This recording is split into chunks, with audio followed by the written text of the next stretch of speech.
ফাঁসার জন্য, নিজের কাছে করার জন্য এসবকে দাওয়াত দিচ্ছে। এসব তুমি উপরে এসো, ভিতর দিকে এসো, রুমের ভিতরে এসো। আল্লাহর কোরআন বলছেন জুলাইখা হেঁটে হেঁটে চলে যায়, আর এসব হাঁটতে হাঁটতে চলে যায়। একটাকে দরজা পার করে আর একটাকে গট লক করে দেয়, দরজা বন্ধ করে দেয়। করতে করতে করতে করতে সমস্ত দরজা বন্ধ করতে করতে করতে করতে যখন রুমের ভিতরে চলে গেল, জুলাইখা তখন ইউসুফকে বলছে, এসো, তুমি আমার মনের আশাটাকে তুমি একবার পূর্ণ করে দাও। তুমি আমার বাড়িতে এতদিন থেকে আছো, আমার সামনে তুমি ঘোরাফেরা করছো, তোমার সাথে আমার প্যার হয়ে গেছে, মোহাব্বত হয়ে গেছে, ভালোবাসা হয়েছে। তোমার কথাটা রাত দিন আমার মগজের ভিতরে ঘুরছে।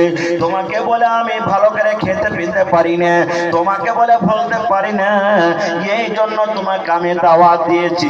তুমি লজ্জা করো না, এসো এসো, তুমি আমার বিছানাতে তুমি এসো।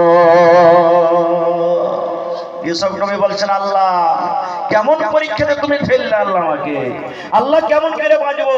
এই তো লক দরজা বন্ধ হয়ে গেছে, আল্লাহ লক হয়ে গেছে, কেমন করে বাঁচবো? আল্লাহ রাসূলের হাদিস আছে, আল্লাহ বাঁচিয়ে রাখে ইনশাআল্লাহ, সেটা কোনোদিন বলবো। 7 রকমের মানুষকে আল্লাহ নিজের আরশের তলাতে জায়গা দেবে।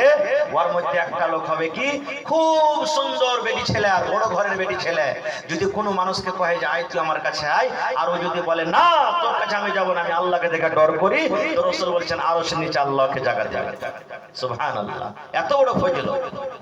এবার এসব তখন বলছেন, আল্লাহ কি করব কি করব?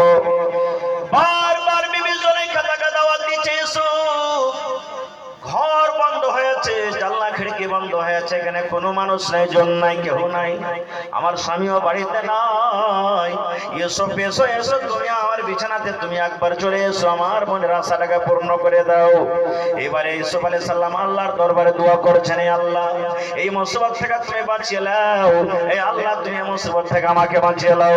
ওরে আল্লাহ, বিসমিল্লাহ বলি যেমনই দরজার দিকে দৌড়াতে লাগলেন, ওরে আল্লাহ আল্লাহর দয়াতে দেখেন যে দরজা বন্ধ ছিল, ইউসুফ আলাইহিস সালাম দৌড়াতে লাগলেন দরজার দিক দিয়ে।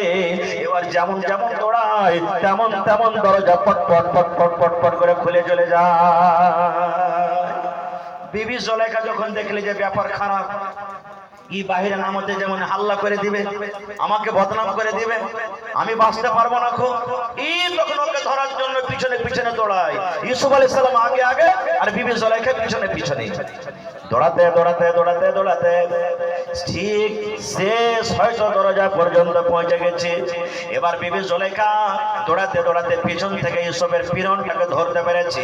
আপনি বলেন কোন মানুষ যদি দৌড়িয়ে চলে যায় আর পিছন থেকে যদি লুঙ্গি কিংবা পায়জামা কিংবা গাঞ্জে পিরন ধরলে এবার ছেড়ে আসবে, হাতে না আসবে না? বলেন তো, যারা বলেন আসবে না, আসবে না? বিবি জুলাইখা যেমন ইউসুফের পিরনটাকে ধরেছে, এবার জুলাইখা তো ধরে পিছন দিকে টানছে, ইউসুফ আগের দিকে টান মারছে। এবার দুজনের লড়ালড়িতে দৌড়াতে দৌড়াতে হাতের মাথাতে কিন্তু কিছু পিরনের অংশ ছিঁড়ে গেছে। এবার যেমন দুয়ারে পৌঁছে যাওয়া, বাদশা কিন্তু এসে গেটে হাজির, দুজনই একবারে ঢুকে গেছে।